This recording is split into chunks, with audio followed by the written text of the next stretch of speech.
William Whalen here for GetMoreSports.com, and North Carolina has a chance now to go on a run in the ACC. There is no doubt about it.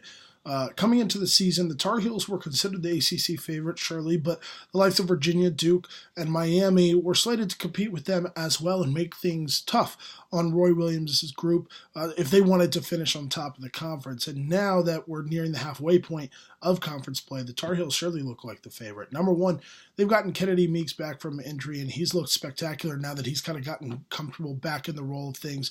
Bryce Johnson was on a tear for over a month for Roy Williams, and him and Kennedy Meeks, they still have to kind of work out who's going to be the featured big man on that front line, but I do think it needs to be Johnson, and I think Carolina knows that as well.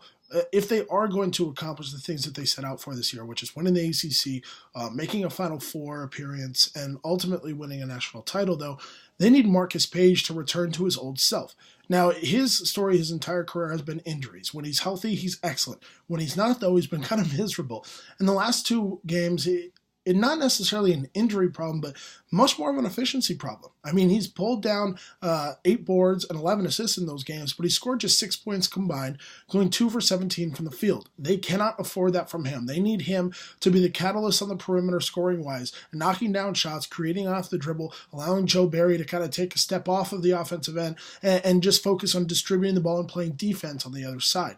Carolina is so good at crashing the offensive boards. They're so good at working the ball around the perimeter, working the ball inside. They're one of the best assisting teams in the country, but they do need Marcus Page still to be able to break guys off the dribble and knock down shots on his own from the perimeter. If they get him back, along with Meeks being healthy, along with Johnson being the kind of aggressive self that we know he can be, Carolina is clearly the ACC favorite at this point, and we have to start talking to them once again as a national title contender.